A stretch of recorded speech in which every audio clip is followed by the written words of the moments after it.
A few years ago, I woke up one morning and decided to sell pretty much everything I owned. I sold my car, terminated the lease of my apartment, and I went through everything in my house, took pictures of it, and listed it on sites like Craigslist and Facebook Marketplace. I cleared out things like Christmas decorations, my old boxing equipment, old camera gear, some furniture, and even some household appliances. And the reason I did that was because I decided I wanted to move to a different country altogether and try and experience the digital nomad lifestyle. But that experience in itself, decluttering and emptying out my whole house, aside for some clothes and my very personal items like my laptop and my phone, that experience felt a lot better than I thought it would. Like, I felt this huge sense of relief and mental clarity just by getting rid of all this stuff. So I moved to Thailand and was basically just kind of living out of my suitcase for about a year, which turned out to be one of the best decisions that I had made. Although unfortunately I had to come back in 2020 because of COVID, but that experience had entirely transformed me to become a minimalist. And even now, where I'm living in a more permanent space and I have an actual closet instead of just grabbing my clothes out of a suitcase, I still like to keep my space as empty and clutter-free as much as possible, because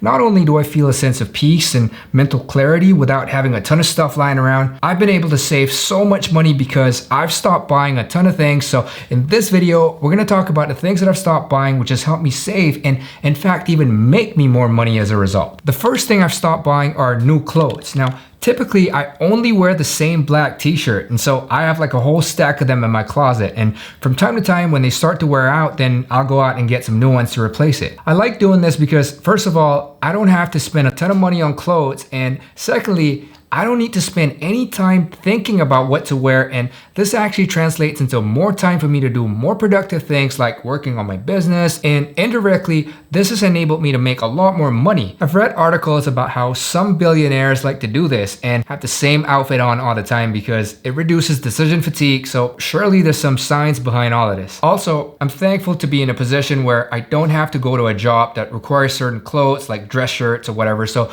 I get to keep it simple and still look pretty good. Of course, I do own a couple of other outfits like button-down shirts for when I'm going out on a date or if I'm going partying with the boys, but otherwise, I'm almost always gonna be in the same black t-shirt. Many years ago, I would often go out and shop for new clothes just because I wanted to be part of the latest trends, but then what would happen is I would usually just end up sticking with the clothes that I'm comfortable with and not wear the new ones much anyway. Okay, I mentioned earlier that I wear something other than this black t-shirt when I'm going to the clubs to party, but honestly, I haven't done that in quite a while because I've made the decision to stop spending so much money on alcohol and on any sort of drinks in general. The first reason, of course, is that I'm trying to live a healthier life and not be drinking on almost every other night like I used to. In fact, just last year, I was pretty much drinking all the time, on the weekends, even on the weekdays, because my business partner is a huge whiskey connoisseur and he has a whole bar set up at the office. So we would have happy hours like all the time, pretty much whenever we wanted. And don't get me wrong,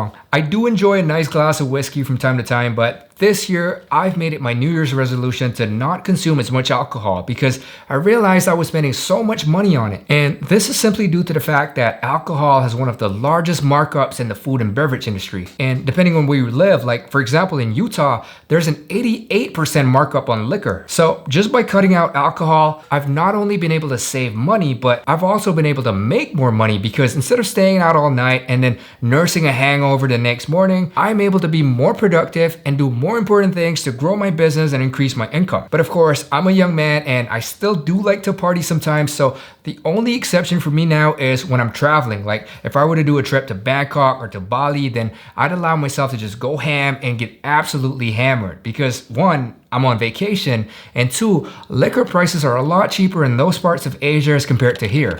When I first started making money in my 20s, one of the things that I did was I always made sure that I had the latest new piece of tech device that came out. So whenever the new iPhone comes out, I'd make sure to get my hands on it. And I would tell myself all these reasons as to why I needed to have it just so it can be justified. Like how I would use my phone for my business all the time so it would make sense to invest in it. But as the years went by, I realized I was just falling for all the genius marketing behind these products, when in reality, we don't need to have the latest and greatest new tech products right as they're released, and there are many reasons for this. First of all, the upgrades nowadays usually aren't very significant. Like Okay, wow, it's got 3 cameras instead of 2, or like more megapixels or whatever, or a slightly faster processor. Now, all of these things sound cool and would be nice to have, but the truth is, it would be pretty negligible for most of us. And so, in my opinion, it's usually not worth spending the money to get an upgrade with every new model Apple Watch or phone or computer that gets released. Instead, what I think makes more sense is to upgrade every 3 to 5 years because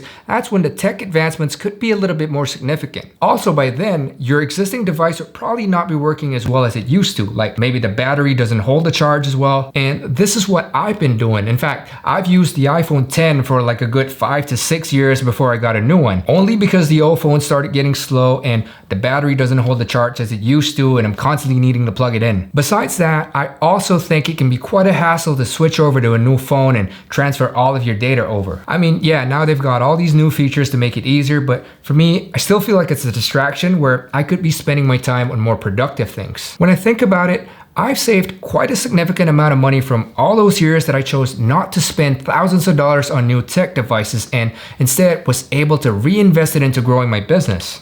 Okay, I recently went to visit my dad. Now, bear in mind that he's over 70 years old, and while I was over at his house, he was really excited to show me a bunch of the most random stuff that he had just ordered online. And when I asked him what made him decide to buy all this stuff, he said, "Oh, TikTok made me buy this." And I was like, dude, what? So it seems like no one is spared from this whole TikTok made me buy this thing. Or, you know, those videos of like cool Amazon products you didn't know you needed. I mean, sure, they're cool, but you don't need it. You haven't had it for your whole entire life before this, and there's absolutely no reason that you need to have it now. Like, take a look at how ridiculous some of these things are. Like, here we have this mess-free butter spreader. Why would anybody need that? I mean, come on. How hard is it to spread butter? Just use a freaking knife. Oh, and here's another one. A freaking banana slicer. Seriously, guys, I can't think of a person who'd actually pull this out of their kitchen drawer and then line up a peeled banana and slice away with it. Like, it literally would take less than 30 seconds to do the same thing with a knife. It just doesn't make any sense. But hey, people buy this stuff. So if anything, it might be a good idea for you to start a side hustle selling some of these random things. But for me, I make sure that I never ever spend any of my hard-earned money on random, unnecessary stuff like this. And if you're serious about building and growing your wealth, then you should reconsider if you're thinking about buying that banana slicer. But jokes aside, just remember, don't buy stuff on impulse, and one useful tip that I found is to unsubscribe from any marketing newsletters that you might have. Because if you've ever bought a product from an online store, they probably have your email address and will continue to send you all sorts of things about their latest offers or whatever. So just scroll down to the bottom of the emails and hit unsubscribe, because these marketing emails have been proven to increase your likelihood of spending more money unnecessarily. Now, we all know that fast food isn't good for us, but I bet a lot of you guys would still eat it more often than you probably should. Well, at least I did. I didn't even realize this until I stopped to think about my lifestyle habits a few weeks before the new year. And without me even noticing, going to grab a quick meal from a fast food joint has become a habit for me. Especially on days that I'm busy and need something quick to eat, hitting up the drive-thru was such a convenient option, especially because I used to be a night owl and stay up really late, and there wasn't many other options available late at night. So when I realized this, then I figured it was time to put an end to this habit, because part of my New Year's goal is to live a healthier life overall. Plus, if I'm trying to get shredded by the summer, then I gotta start eating better. So I made the switch to now cooking all my meals at home once a week, where I'd cook it in bulk and meal prep for the entire week. Then what I would do is I'd put all my food in little meal prep containers and keep them in the freezer, so whenever I need to eat, I just pop one in the microwave and it's all done in just a couple of minutes. Each week I'd make different meals based off of recipes that I'd find on YouTube, and the food that I make seemed to taste pretty good. And thanks to that, I haven't gone to a McDonald's or to any fast food joint in the past couple of months. Not only has this habit switch saved me a ton of money, but I think I'm also losing a ton of body fat. And because of the time I save on eating out, I get to spend more time working on my business, so I guess this also indirectly allows me to make more money. But overall, I think it's just better to live a healthier, more productive life with better habits. Like, I kind of feel more motivated to get up earlier in the morning and go to the gym now, because somehow psychologically, I think maybe because I'm not eating fast food, so I feel healthier, and it's like a whole chain reaction. Also, with the money that I've saved from not eating fast food, I'm able to use it to go out and treat myself to a nice dinner at a good restaurant once in a while, which I think is a much better way to spend the money.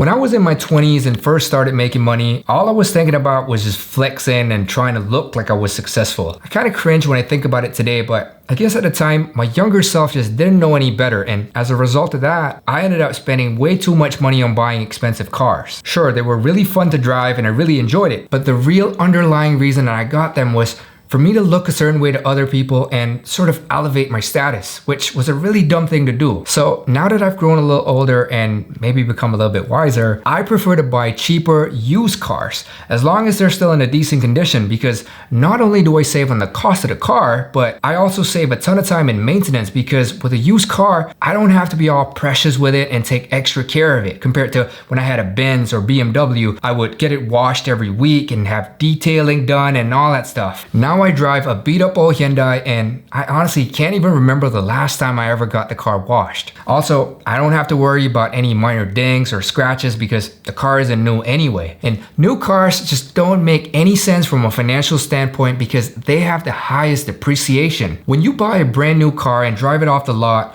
it could instantly lose like 20% of its value. The most important part of it all is that with all the extra money, I'm able to save and invest more of it instead of spending it on a car, which is just going to continue to depreciate as the years go by. But having said that, I might change my mind about it if and when I hit a significant milestone or achieve one of my big goals, and then maybe I might buy myself a nicer car as a gift to myself. But we'll see. Alright, this last one might surprise you because we've all been told to think that books are good and we should always strive to learn and read as much as we can. And I agree with this, but the truth is, now we're able to learn from so many other different sources. And as weird as it might sound, I've actually learned a lot from watching videos on TikTok, for example, about everything from science to engineering concepts and of course business and finance. You can learn from YouTube videos like you're doing right now, or listen to podcasts. So books aren't the only way for us to gain knowledge. But I do get that reading in itself is a good habit for us to build because it comes with many benefits for your brain that you wouldn't get from consuming content in other formats. What I used to do was I'd order a ton of books off of Amazon just because I like the idea of it and I like the idea of me having the knowledge from that particular book. But what would happen is they would all mostly just end up sitting on my bookshelf completely untouched because I just wasn't disciplined enough or hadn't cultivated the habit of reading regularly. So what I do now is instead of buying books, I just go to a local library and borrow just 1 or 2 books at a time. And I make it a goal to read just 3 to 5 pages every night before I go to bed. So I would have it on my nightstand and it would seem easy enough to read just 3 to 5 pages. And so far, I've been able to actually finish a couple of books just using this technique. Plus it helps that because they're borrowed, I know that that's a limited time for me to complete it before I'm gonna have to return it back to the library. So that would encourage me to continue reading it. All right, see, I don't have a problem spending money if I'm getting good value from it and it truly makes me happy. But I would always ask myself if it is worth it, especially if I'm sacrificing my future financial freedom just for the short-term pleasure. So with these things that I've cut out from my life, it has allowed me to save more money, time, and in some ways has even helped me to make more money as a result of it. And all of it without affecting the quality of my life. Now, I hope you enjoyed this video. If you did, please drop a like down below and consider subscribing. Now, in the meantime, check out this video here to see exactly what you should do every month when you get paid in this specific sequence, especially if you're looking to grow your net worth. For now, thanks so much for watching and I'll see you in the next video.